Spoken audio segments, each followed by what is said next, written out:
Imaginemos que descubrieran la Tierra unos extraterrestres inteligentes, cuyo elegante lenguaje, arte, tecnología y sabias reglas morales nos maravillaran.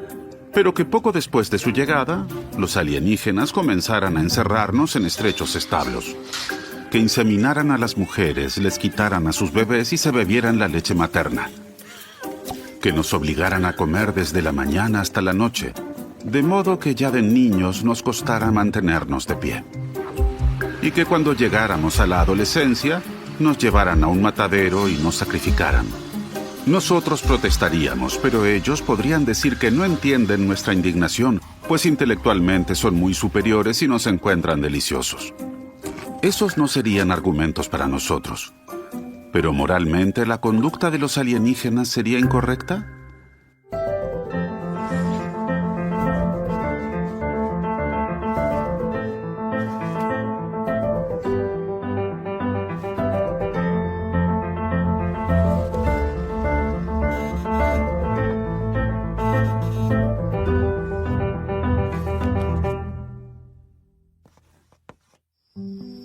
Cuando miramos las estrellas, a veces nos preguntamos qué significado pueden tener frente al infinito nuestras acciones aquí abajo.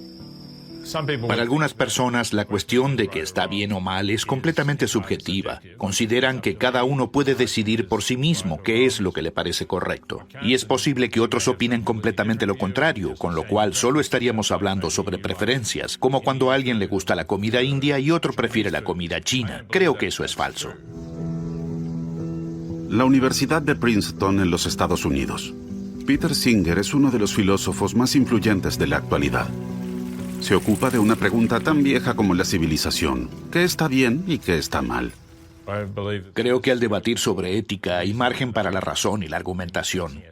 Y que hay muchas personas que adoptan posturas sobre las que no han pensado, que no han sido objeto de reflexión, y que cuando reflexionan sobre ellas, encuentran que mucho de lo que creen no es realmente coherente. La visión del mundo de Peter Singer se basa en un enfoque filosófico particular llamado utilitarismo.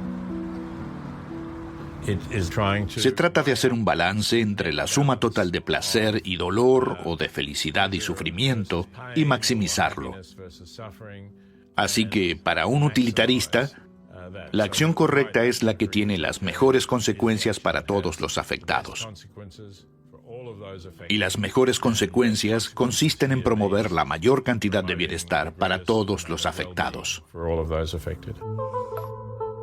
Entonces, como utilitaristas, si tenemos que elegir entre varias acciones posibles, deberíamos considerar cómo afectarían esas acciones a la felicidad y la infelicidad de todos los involucrados. Supongamos que tenemos 10 invitados para cenar. A 3 les encanta la carne asada, 7 prefieren pollo. ¿Qué deberíamos cocinar? Si fuéramos una doctora en una catástrofe, ¿deberíamos darle prioridad a la atención de otros médicos para luego poder salvar juntos a otras personas? ¿Deberíamos ayudar a un lobista del tabaco que nos pregunta cómo llegar al Parlamento, incluso si con el tiempo de trabajo ganado de este modo probablemente causara un gran daño social? Como utilitaristas, deberíamos calcular qué podría significar cada posible acción para la cantidad total de felicidad en el universo. Y luego seleccionaríamos la opción que maximice la felicidad. Entonces enviaríamos al lobista en la dirección equivocada. Priorizaríamos curar a otro médico y, por supuesto, cocinaríamos pollo. Así es como funciona el utilitarismo entre las personas. Pero Peter Singer ha dado un paso más y ahora también pregunta ¿qué pasa con los intereses del pollo? No se puede trazar una línea entre las especies, porque no creo que la especie sea en sí misma un criterio moralmente relevante, como tampoco creo que lo sea la raza o el sexo. Y si en vez de eso se toma algo que podría ser un criterio moralmente relevante, como las capacidades intelectuales, entonces siempre habría una superposición. Entre los humanos que carecen de estas capacidades debido a un daño cerebral o una anormalidad genética, y los animales que poseen estas capacidades en mayor grado que esos humanos que están fuera de la norma. Un viaje en el tiempo deja claro que una especie no representa un límite definido. Imagínese que usted toma a su madre de la mano, quien a su vez toma a su madre de la mano y esta a su madre a lo largo del árbol genealógico a través de los milenios y millones de años. Y un chimpancé en algún lugar de África hace lo mismo. Toma la mano de su madre, esta la mano de su madre, así hacia atrás en el tiempo, hasta que encuentran una madre primordial común. Se forma una larga cadena humana, una cadena de primates de unos 1000 kilómetros de largo. El chimpancé y usted son primos lejanos que se dan la mano a través de todos los tiempos. Si la moral realmente terminara en la frontera de la especie, entonces en algún lugar de esta fila tendría que haber una madre y una hija, una de las cuales sigue siendo un ser humano y la otra un animal. Una tendría la misma importancia moral que nosotros, la otra ninguna. Los humanos estamos mucho más cerca de un chimpancé que un chimpancé de un perro, y no digamos de una ostra o cualquier otro invertebrado. Y sin embargo, nuestro sistema jurídico establece tradicionalmente una única distinción relevante en el reino animal. Está el Homo sapiens y luego está el resto. Bueno, estas son nuestras opciones. Podría sentarme aquí en el estrado de los testigos y la metáfora sería que soy un testigo que declara a favor de los animales. Gary Francione es profesor de Derecho y Filosofía. O podría sentarme aquí en la tribuna del jurado y ser uno de los jurados. En los años 80 fue el primero en enseñar Derecho Animal en una universidad. O podría sentarme aquí donde están los jueces. Ha estudiado la historia de la relación entre los animales y el derecho. En Occidente, antes del siglo XIX, los animales estaban excluidos de la moral y de la comunidad legal. Eran considerados cosas. Había personas como Descartes que no creían que los animales fueran sintientes, así que no pensaban que tuviera importancia lo que se les hiciera. Descartes diseccionaba animales vivos que naturalmente aullaban de dolor. Para él no eran más que máquinas hechas por Dios. Cuando una máquina hecha por humanos necesita aceite, rechina. Cuando una máquina hecha por Dios se ve afectada negativamente de alguna manera, aúlla. Para Descartes, eso no quería decir que sufriera, pues no había una conciencia que sintiera el dolor. Hoy muchos países tienen leyes de protección animal que prohíben infligir sufrimiento innecesario a los animales. La cuestión es que, debido a que los animales son una propiedad, nuestro pensamiento moral está distorsionado de una manera muy extraña y bizarra. En sus clases, Gary Francione analiza lo que él ve como la contradicción central de las leyes de protección animal. Las leyes que brindan protección a los animales son interpretadas de una manera que refleja su estatus de propiedad privada. Y eso impide una aplicación real y relevante de las leyes a los animales. Parte de la esencia de la propiedad privada es que al propietario se le permita hacer uso de ella. Sin embargo, no hay uso sin violencia. Quien quiera criar ganado, deberá encerrarlo. Quien quiera comer animales, deberá matarlos. Entonces la pregunta es si es necesario tratar así a un animal, cuando el uso que le damos al animal no es necesario, porque la realidad es que no necesitamos comer animales. Al declarar a los animales como propiedad, la ley siempre pone los intereses económicos en competencia con los intereses de los animales. Por este motivo aceptamos que las cerdas permanezcan en jaulas de gestación durante semanas, que 23 pollos tengan que vivir en 1 metro cuadrado y que las pavas se desplomen por su propio peso. Les cortamos las colas enroscadas a los lechones y los picos a los pavos. Separamos a los terneros recién nacidos de sus madres y aceptamos que los cerdos en el matadero griten por sus vidas, porque es necesario utilizar animales de manera efectiva. Entonces, ¿qué significa decir que no debemos infligir sufrimiento innecesario a los animales destinados a la alimentación? ¿Qué significa eso? Significa que no debemos infligir sufrimiento innecesario a los animales. No debemos infligirles un sufrimiento gratuito. Las leyes parten del supuesto de que la explotación institucionalizada es un ejercicio legítimo de los derechos de propiedad. Entonces lo que queda son casos en los que los niños prenden fuego a un perro o meten a un gato en el microondas. Eso es lo que entendemos por crueldad hacia los animales. Muy bien, nos vemos la semana que viene. Gary Francione sostiene que hay una sola manera de acabar con la crueldad contra los animales en la ganadería. Los animales necesitan derechos. Adhiero a la postura de los derechos animales. No soy un utilitarista. Todos los seres sintientes tienen derecho a no ser considerados como propiedad. Gary Francione cree en derechos y obligaciones inamovibles que siempre tienen validez. En la llamada ética del deber no se sopesan las consecuencias buenas y malas de una acción, sino que se tiene en cuenta un conjunto universal de reglas con leyes que son tan convincentes que todos los seres racionales del universo podrían estar de acuerdo en ellas. Esto lo distingue de Peter Singer y su utilitarismo.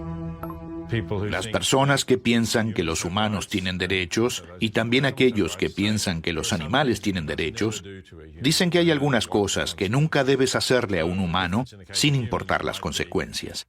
Así que una diferencia en el caso de los humanos podría ser, supongamos que un terrorista hubiera puesto una bomba nuclear en el centro de Nueva York y la única manera de encontrar la bomba a tiempo para desarmarla sería torturar al terrorista. Bueno, un defensor de los derechos humanos diría que la tortura está mal. Nunca tenemos derecho a torturar a alguien. Pero un utilitarista diría, si es la única manera de detener la explosión de la bomba, estaría justificado torturar a un terrorista.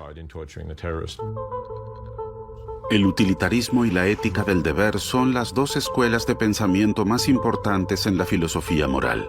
En muchas situaciones límite llevan a conclusiones opuestas. Según la ética del deber, no se le daría prioridad a la atención de un médico herido, incluso si eso significa que sin él se pueden salvar menos personas en el futuro. Según la ética del deber, hay que indicarle el camino al Parlamento a los lobistas del tabaco, porque la regla es que no se debe mentir. Pero cuando se trata de comer animales, ambos enfoques llegan a la misma conclusión.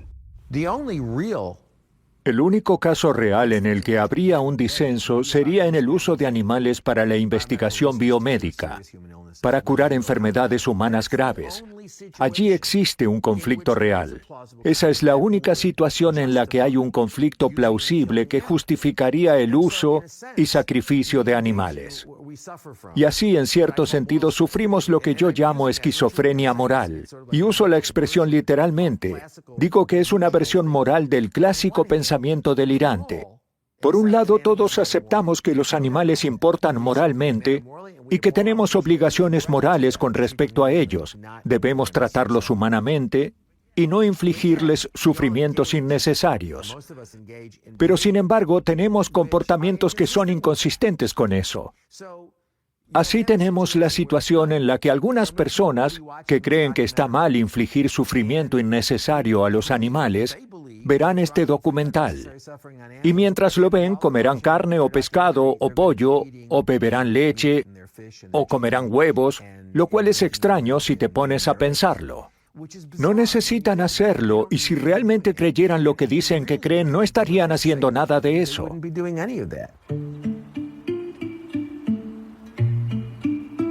Reflexionar sobre la moral conduce inevitablemente a la conclusión de que debemos abstenernos de los productos animales. Todos los enfoques éticos presuponen una cosa: que a partir de nuestros intereses podemos inferir los de los animales y concluir que los animales sienten igual que nosotros. Pero ¿cómo sabemos lo que sienten los animales que terminan en nuestros platos? Los cerdos son muy inteligentes, pueden aprender muchas cosas. Sarah Hintze investiga en la Universidad de Agronomía las emociones de los animales de granja. Como se ve, disfrutan de todo tipo de cosas, les gusta juguetear. Quiere comprender la vida interior de los animales. Lo importante es preguntarles a los cerdos de una manera que puedan entender. Por favor, un cerdo voluntario. Gracias. En los experimentos, los cerdos tocan campanas, abren puertas y presionan botones.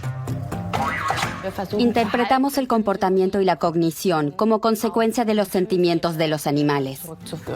Los cerdos resuelven tareas complejas, pueden recordar lo que sucede detrás de cada puerta y distinguir sonidos según su duración. Excelente. Bien hecho. Bien. Gracias, Sigmund. En el proyecto actual, las investigadoras estudian el aburrimiento. Quieren averiguar si los cerdos sufren de aburrimiento en los típicos establos de cría de las granjas. Se trata de aburrimiento crónico. No es el caso de sentirse algo aburrido un domingo por la tarde, sino que se trata realmente de aburrimiento crónico, que sabemos que en los humanos está asociado con el alcoholismo, los pensamientos suicidas y la depresión. Sarah Hintze y su equipo han diseñado un entorno experimental en el que pueden estudiar el comportamiento de los cerdos y su respuesta a ciertos estímulos. La base de esta prueba es un estudio de la psicología humana. Se ha demostrado que cuando las personas se sientan en una habitación durante un cierto periodo de tiempo, por ejemplo 15 minutos, y no se les permite soñar despiertas, comienzan a infligirse descargas eléctricas que previamente habían calificado como muy desagradables. Para los humanos, el aburrimiento es tan terrible que preferimos autoherirnos a no experimentar nada en absoluto. Y en esta prueba queremos averiguar qué tan dispuestos están los animales a trabajar por algo que no siempre es positivo, sino que es simplemente neutral o ligeramente negativo. Así que no trabajamos con descargas eléctricas. En cambio, las investigadoras trabajan con una ráfaga de aire que los animales encuentran desagradable. Los cerdos pasan hasta 12 minutos solos y completamente aislados en la caja. Es el turno de Cecilia. La ráfaga de aire la asusta al principio. Se mantiene alejada del botón durante algunos minutos. Los datos en sí aún no han sido analizados, pero ya hemos visto que los animales dicen no volveré a presionar el botón, pero hacia los 12 minutos se exponen otra vez a la ráfaga de aire. Con Cecilia, el momento llega después de 4 minutos y 15 segundos. Prefiere aceptar otra experiencia desagradable que seguir aburriéndose. Al igual que nosotros los humanos con las descargas eléctricas. Y estos son cerdos que luego son sacrificados y comercializados como cerdos de engorde.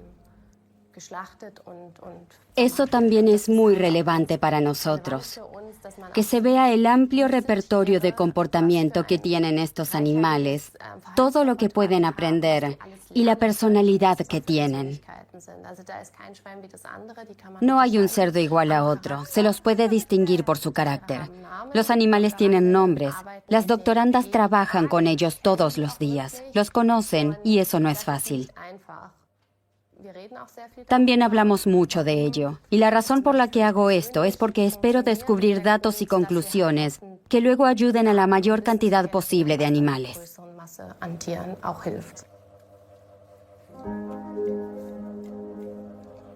No solo los cerdos son sorprendentemente similares a nosotros. Muchos animales de granja tienen una vida interior compleja. Los pollos saben sumar hasta 5. Las ovejas pueden aprender a distinguir fotos de diferentes personas. Los investigadores pudieron comprobar que las vacas se alegran cuando aprenden algo nuevo. La suposición básica de la ética animal de que los animales tienen sentimientos e intereses hoy no se puede negar. Pero ¿dónde trazamos la línea entonces? ¿Los hongos quizás también tengan conciencia? ¿O las bacterias? ¿O las plantas? Si un organismo o entidad tiene conciencia, entonces se siente algo al ser ese organismo. El biólogo evolutivo John Malat investiga este límite entre el mundo consciente y el inconsciente. La función de la conciencia es ensamblar diferentes impresiones sensoriales en una imagen conjunta del mundo, una especie de escenario teatral simulado en la cabeza. En este escenario teatral en nuestra cabeza organizamos nuestras impresiones sensoriales como actores y accesorios. Todo lo que sucede a nuestro alrededor tiene lugar en esta simulación. Con la ayuda de este mundo interior, podemos anticipar lo que sucederá a continuación y probar cómo diferentes acciones afectarían a nuestro entorno. Y la función de los aspectos emocionales, de la conciencia, es asignar importancia a los diversos objetos o estímulos que percibimos. Como en el escenario suceden muchas cosas simultáneamente, la naturaleza inventó algo genial: los sentimientos. En el escenario interior, los actores que desencadenan en nosotros los sentimientos más intensos son los que más determinan nuestras acciones. John Malat ha estudiado innumerables cerebros y desarrolló una teoría sobre el origen de la conciencia. Sostiene que para entender por qué llegó al mundo el sentimiento hay que viajar en el tiempo a la prehistoria de nuestro planeta, a la era geológica del Cámbrico temprano. La historia comienza hace poco más de 500 millones de años, en el fondo del océano, con la denominada estera microbiana. Estas esteras microbianas se componen de bacterias y algas, una capa de organismos unicelulares, como un gigantesco sarro verde en el fondo marino. Tal vez era así de gruesa en todos los fondos marinos poco profundos de la Tierra, y conformaba una tremenda fuente de nutrientes, una tremenda fuente de alimento. Ya existían los primeros animales en esa época, pero hoy probablemente sería difícil reconocerlos como tales. Algunos de ellos eran realmente extraños, anclados a la estera, y luego tomaban forma de hojas. Pero los que más nos interesan son los gusanos. Había muchos tipos diferentes de gusanos, como puede verse en sus rastros. Eran tantos que se lo denominó el mundo de gusanos. Hay una diferencia radical entre este mundo de gusanos y nuestro mundo animal de hoy. No había depredadores. Era un mundo sin garras ni dientes. Los gusanos, los animales más activos de la época, parecían perfectamente satisfechos con el rico buffet de esteras microbianas. Luego, todo cambió. Los primeros gusanos comenzaron a comerse a otros gusanos. Probablemente fue tan simple como que una especie de gusanos comenzó a alimentarse de carroña. Encontró un pedazo de otro gusano medio podrido y descubrió ahí una fuente de nutrientes realmente rica. Después se especializó en comerse a gusanos vivos de otras especies. Así, estos gusanos se convirtieron en los primeros carnívoros de la historia de la Tierra. Y así comenzó una gran competencia, una gigantesca carrera armamentística cámbrica. A una velocidad vertiginosa, en unos pocos millones de años, los animales cazados desarrollaron una amplia variedad de estrategias para protegerse contra los depredadores. Aparecieron los crustáceos y los gusanos aprendieron a enterrarse en la arena. Pero la estrategia más interesante contra los depredadores era huir rápidamente. Hasta este punto, la vida en la Tierra seguía un ritmo de crecimiento lento, como sucede todavía hoy con las plantas. Pero para reaccionar a los peligros en tiempo real hay que ser capaz de captar con precisión el mundo que existe alrededor.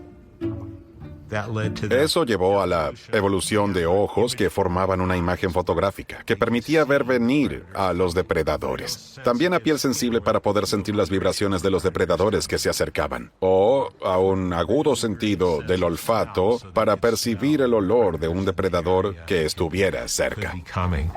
El factor decisivo para una huida exitosa, sin embargo, es tener en la cabeza que el cazador está ahí, incluso si no podemos percibirlo con nuestros sentidos. Así nace el escenario interno y, por lo tanto, nuestra conciencia. Los predadores evolucionaron de la misma manera para atrapar a las presas, las que se escondían o que escapaban rápidamente.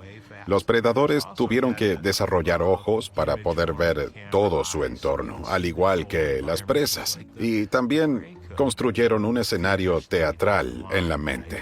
Con la conciencia también aparecen los sentimientos que dan significado a las impresiones que hay en el escenario interno. Si se acerca un depredador grande y peligroso, enseguida se le asigna mucha relevancia con respecto al resto de las cosas del escenario.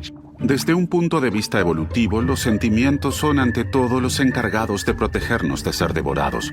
Los animales con el talento para sentir dolor y miedo prevalecen.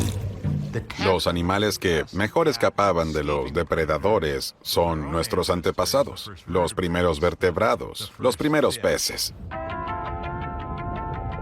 Todos los vertebrados actuales descienden de estos primeros animales. Todos los peces, anfibios, reptiles, aves y mamíferos. Artrópodos y cefalópodos surgieron de los cazadores de esa época. Insectos, arañas, cangrejos, calamares. Estamos conectados a todos ellos por la mágica capacidad de sentir algo. Esto significa que para todos los demás organismos las luces están apagadas. Ser esos seres es como no sentir nada. Realmente se puede trazar un límite. Hay vida inconsciente, plantas y hongos, pero probablemente también gusanos, mejillones o medusas. Sus movimientos son meros reflejos. Dado que no pueden sentir nada, no les importa lo que hagamos con ellos. Y hay animales que pueden sufrir, animales como nosotros y los animales de granja. Cuando se trata de evitar el sufrimiento, resulta decisivo de qué seres vivos nos alimentamos. ¿Con esto no queda acaso todo dicho desde un punto de vista moral?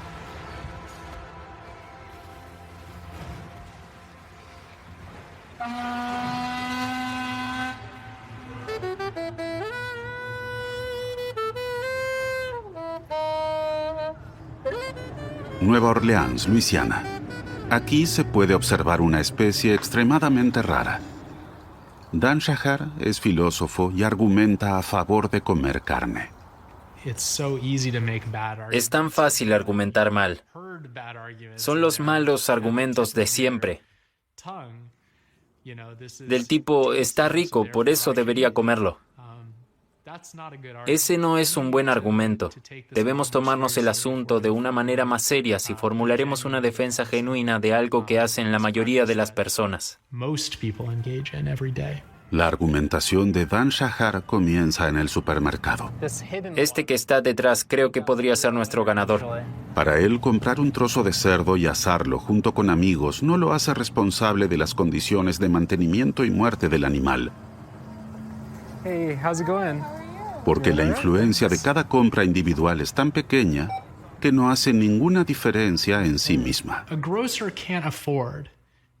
Un tendero no puede darse el lujo de tomar decisiones sobre qué artículos tener en stock en base a si una persona cenará tofu o chuletas de cerdo. Tofu for dinner tonight or pork chops. Es por eso que ve la alimentación vegetariana principalmente como una forma de activismo. El comportamiento de los vegetarianos, dice, solo surte efectos si participan muchas personas. Pero incluso si piensas que los individuos no hacen una diferencia realmente tangible, el movimiento vegetariano en su conjunto está teniendo un fuerte impacto. Deberíamos felicitarlos. En lo que no estoy de acuerdo con los vegetarianos es principalmente en que suelen pensar que está mal no ser vegetariano.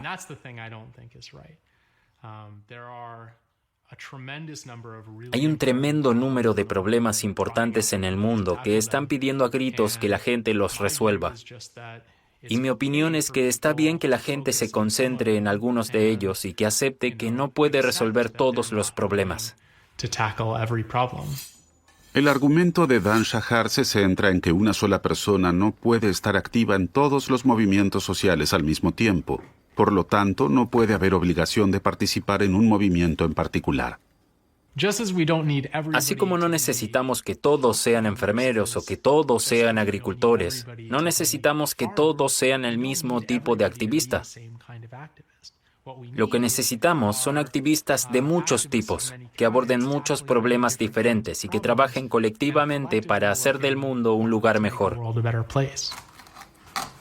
Según Dan Shahar, la fuerza que tenemos disponible para la acción moral es un recurso limitado. Y renunciar, dice, también exige fuerza. Hay costos, ¿verdad? Tal vez te gusta comer carne. Tal vez sea conveniente para ti. Tal vez sea una forma de encajar o conectarte con ciertas tradiciones que son importantes para ti. O tal vez simplemente no quieres que cada comida se convierta en una decisión con peso moral. Los vegetarianos tienden a pensar que esos costos no son tan relevantes. Pero el número de personas que intentan volverse vegetarianas y renuncian precisamente por este tipo de razones muestra que los costos existen y que debemos tomarlos en serio. Dan Shahar ha decidido no pagar estos costos. Sin embargo, para él, de esto se desprende el deber de involucrarse aún más en otro lugar. Los consumidores de carne deberían mirarse en el espejo y preguntarse, ¿realmente estoy haciendo lo suficiente para enfrentar los problemas del mundo? Y creo que para la mayoría de ellos la respuesta será no. Deberían hacer más. Pero creo que también se aplica a los vegetarianos y veganos, ¿no? Se ocupan de algunos problemas específicos, pero únicamente renunciar a algunos alimentos no es una respuesta adecuada a los numerosos problemas de nuestro tiempo.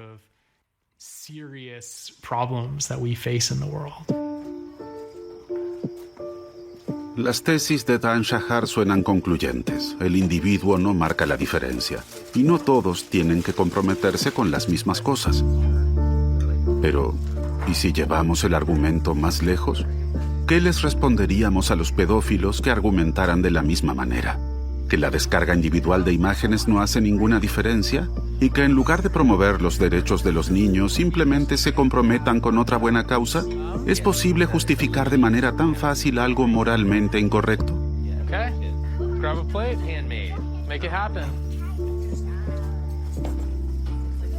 No queda más que admitir que dejar de consumir productos animales nos resulta mucho más difícil de lo que quisiéramos. Pero ¿qué pasaría si el sabor ya no fuera un argumento válido? Investigadores de todo el mundo trabajan desde hace mucho tiempo en formas alternativas de satisfacer nuestro arcaico apetito por la carne.